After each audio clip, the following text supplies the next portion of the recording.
I still remember when I was first introduced to Doom back in the late 90s, my dad bought it for me on PlayStation 1 as he was playing it on PC at work with a lot of his friends, and I had an absolute great time with it then and have since.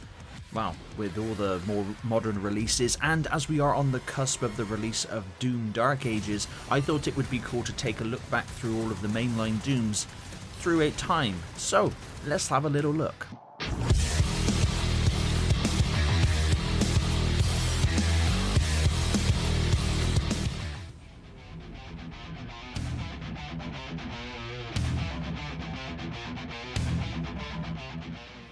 Doom was released in 1993 for PC and developed and self-published by id Software or ID Software. I always said ID, but I hear a lot of people saying id these days, so I'm gonna go with id. It became massively popular and became a staple first-person shooter with many of the iconic guns that we now know and love, including the double shotgun, chainsaw, BFG, plasma gun, and when the need arises, a spiky ringed wearing fist to the face. The story takes place on Mars and hordes of zombies and demons have been unleashed, and you play as Doom Guy. Not an original name, but there you go, and it's your job to kill everything that moves. That's it so far as story goes, but then Doom is basically, it's kind of like a decent porn, you know, you don't need a storyline, do you know what I mean? It's a bit of an understatement to say that Doom was a massive success. It's estimated that around 20 million people played Doom within 2 years of its launch, which is nuts. That's mostly due to the shareware scene in the early 90s, but still, that amount of people playing it, especially then, as gaming wasn't as popular as it is now, is insane. Gameplay involves fighting through enemies, finding different coloured keys to go with the different coloured doors, and killing more enemies of course, all the while finding secrets and hidden rooms. And of course the LAN multiplayer scene was insanely popular. I unfortunately didn't partake in any of that, I just played single player. It wouldn't be until much later I played the multiplayer, but I do know that it was a big thing with a lot of people. And to be fair, all of these gameplay elements I've just mentioned is pretty much that throughout the whole series for the most part, and it works. If it isn't broke, don't fix it. But Doom is so iconic.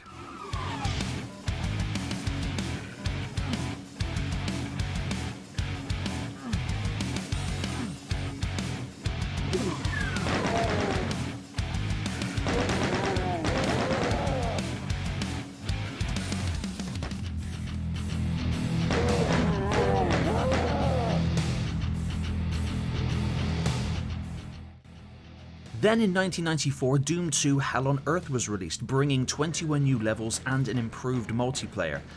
But other than that really, Doom 2 is just pretty much the same as Doom, just more of the same awesomeness, which for these style of games isn't a bad thing. Like I said, if it's not broke, don't fix it. And of course, it was very successful and very popular once again, and there were expansions to Doom 2 in the master levels that was released in 1995, No Rest for the Living that came with the release of the Xbox 360 arcade release of Doom 2 in 2012, and Legacy of Rust that was released last year in 2024 with the release of the remastered Doom and Doom 2, which if you haven't checked out, please do. If you already owned Doom and Doom 2 anyway, you'd have got it for free.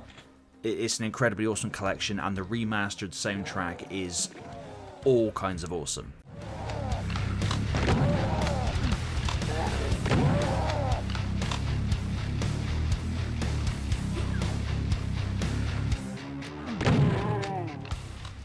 Then in 1996, Final Doom was released, bringing more of the same awesome gameplay. Although it is a bit more difficult than its predecessors, I don't think that detracts away from it at all, but a lot of people did complain. Now, for the most part, I do find the levels a little confusing, but that's just me. Unfortunately, I am the kind of gamer that does kind of need a great big arrow pointing in the direction to tell me where to go, because I can't see for looking, you know, I'm so blind. The PC release had 64 levels, which is an insane amount of levels, but unfortunately the PlayStation port only had 30, which I suppose was just due to the storage limitations on the game's CD at the time. Final Doom was heavily criticised as well for having no new enemies or weapons, and some even said that it was just a waste of money or a cash grab.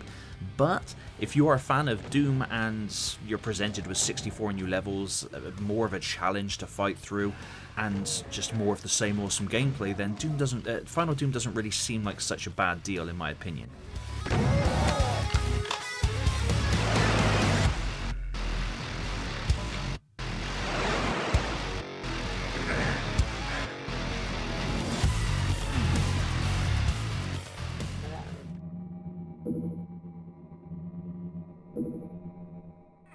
Then in 1997, Doom 64 was released on the Nintendo 64, obviously, and again was a massive success. It's the same gameplay essentially, but with improved graphics and sprites. There are no new enemies, but again, I don't really see that as a negative. There is, however, not only all of the weapons from previous Doom games, but also a new weapon called the Unmaker, which is pretty cool. Doom 64 clocks in at around 28 levels with 4 secret levels to unlock.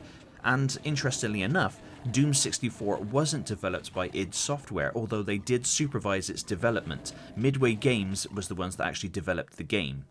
And Doom 64 at the time in 97 was considered the best looking version of Doom, even better than the PC release. Now I personally prefer the look of the original games over the 64 version, but 64 is still a great time, but I'm just more of a fan of the original Doom's aesthetic, if you know what I mean.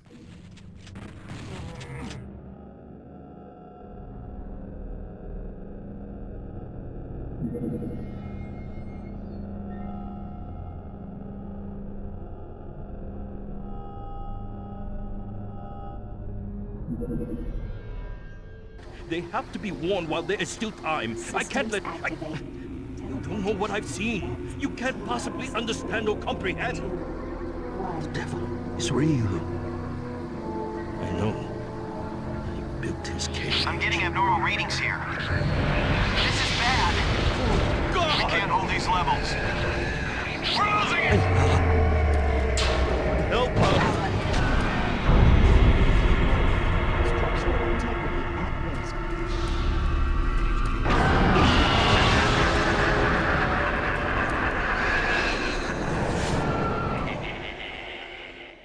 Then in 2004, Doom 3 was released and the gameplay shifted from fast-paced action to survival horror style of gameplay. Now Doom 3 is my least favourite Doom, if I'm honest.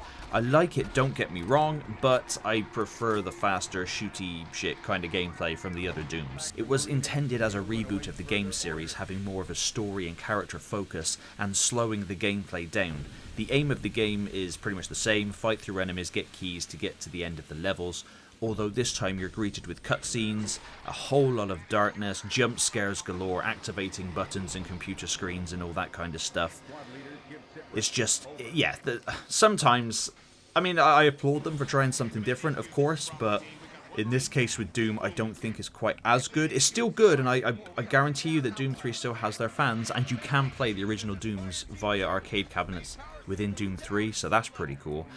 But the original release gave you the choice to hold the flashlight or the weapon, so when you see a demon in the dark with your light, you then have to swap to your gun, and you can't see shit. It was one of the main issues I had with the game back when I played it on the original Xbox, and I hated that. Thankfully, in the 2012 BFG edition of the game, and obviously more recent versions of the game, they stopped that bollocks and you can have the flashlight on and a weapon on the go at the same time, so it's not quite as annoying.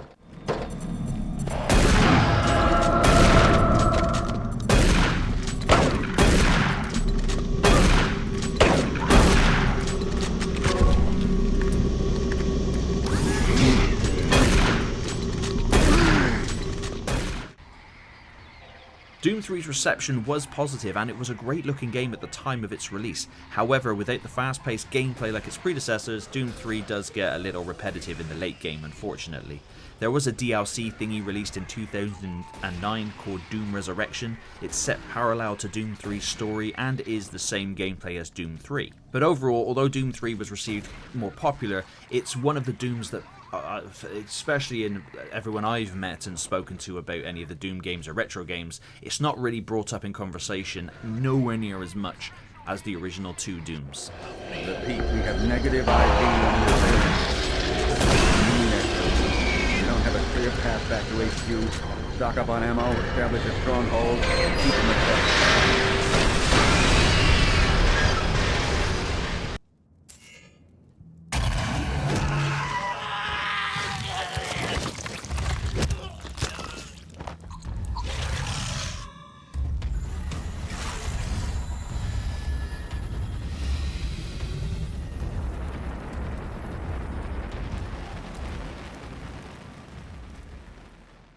Then in 2016, Doom was released, and it was the second reboot of the franchise, but unlike Doom 3 and its spazzy flashlight wank, 2016's Doom is back to fast-paced gunplay and has incredible movement. The gameplay is the same as the original Doom games, but improved with movement, like I said, but also with the new kill animations, which are all kinds of gnarly. The weapons and gunplay are also great and a lot of fun to use as well. You still need to find different coloured keys for the doors. The game is also packed with secrets and collectibles. Each weapon has upgrades and alternate fire modes too. The game's multiplayer was really fun and unfortunately wasn't carried on over to Doom Eternal, which was a shame in my opinion, because there was like Team Deathmatch, King of the Hill, and Last Man Standing. It was fast, chaotic, and damn fun if you ask me. There is also the Snap Map feature, which is a level creation tool. Not something I'm into personally, but if you're creative, then you're golden. The game is, again, story-focused, like Doom 3, based on Mars, with plenty of cutscenes. However, it has the fast-paced, awesome gameplay, so it kind of balances itself out. The game was received incredibly well and sold 2 million copies by July of 2017, which, again, it's no secret. Doom 2016 is still a fantastic game, and when it was released, it just blew minds.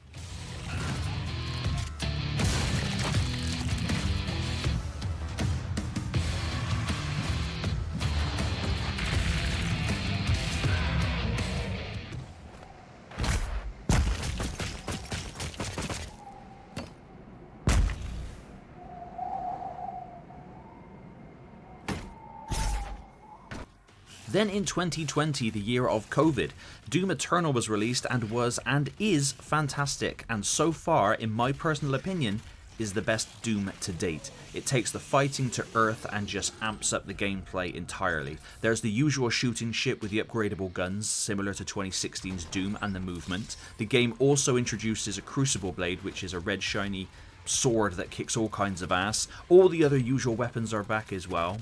And you now also get shoulder-mounted flamethrower that when used to fry enemies, they drop armor fragments. There's also grenade launchers on your other shoulder, which is pretty cool. The chainsaw this time around is used to get ammo, which is also a great addition, but you do need fuel for the chainsaw. So you do need ammo for the chainsaw to then get you more ammo, which is pretty funny.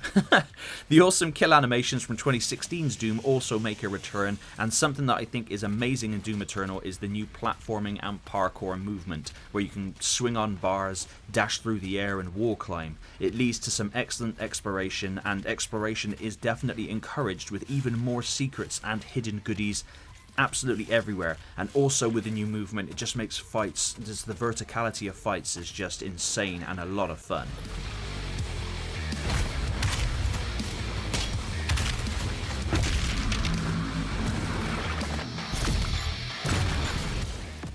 Certain tokens can be found in the levels and then can be used at the Fortress of Doom to unlock abilities and upgrades. You can even unlock the ability to play the original Dooms in-game too, which is pretty awesome. Again, Doom 3 had that feature, but here is now a computer on your ship in your Fortress of Doom. The Fortress of Doom is an expansive hub with its own secrets itself, and it's very explorable and pretty big, which is pretty awesome. The game also has Slayer Gates, which are challenge levels essentially, which can be found. And as it's kind of like Metroidvania-esque to a point where you will gain new abilities or whatnot, you can return to all the levels you've already been to explore, and just you obviously get like a nice 3D map so that you can really sink your teeth into the game and explore every nook and cranny. There are also 2 DLC packs within the Ancient Gods DLC, which will expand upon the story, and I'll be honest, I haven't done those yet, but I do have them, and they are on the list of the backlog. There is also the weaker multiplayer than the 2016 Doom, where they've removed the Team Deathmatch and all the other sort like that for a 2v1 game mode where 2 players play as demons and 1 guy is the Doom guy.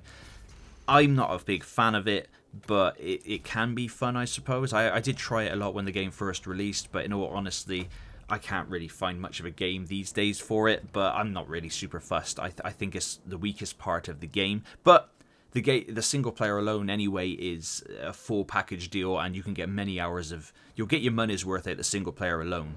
There is also a Horde mode, which was added in update 6.66, which is also pretty cool, so you still get a Horde mode, which is awesome. Doom Eternal is also loaded with cosmetics to unlock for your Slayer and more and the monsters, simply just by playing the game. Doom Eternal obviously received positive reviews on its release, for good reason if you ask me. I played it on PS4 at midnight the second it launched and had no issues with the game whatsoever from launch. And as I was furloughed from work, which I don't know if you had that in America, but here in the UK, when we were furloughed during COVID, we were sent home and we just had to basically stay at home, and we received 80% pay. And I had that for 3.5 months. So I essentially had 3.5 month holiday. And during that 3.5 months, Doom Eternal came out. I think it was just as Call of Duty, the first Warzone dropped. And at that time it was good. Also, Final Fantasy VII Remake was launched as well. There was loads. There were so many awesome games that came out whilst I was furloughed, and I think Ghost of Tsushima came out right at the end of my furlough, I think. So it was a great time anyway. I had a fantastic time, and Doom Eternal is one of the highlights of that time especially. It's just jammed with stuff, and if the upcoming Doom The Dark Ages follows suit, then we are definitely in for a great time. I don't like the term boomer shooter used because it's not a boomer shooter. It came out in the 90s. The boomers are a lot older than that, which is a bit odd. But there you go. People are calling them boomer shooters. I don't use that term, but to me, the Doom series is one of the most fun first-person shooters out there because you don't have to think, you just have to shoot. And sometimes that's all you need to do in a video game is just play it and not think too much and just have fun, which is the key. But thank you very much for watching this long-ass video about me talking about the old Dooms. Please let me know down below what your favourite Doom is. And as always, thank you very much for watching. All the power of hell, coming level 1 now.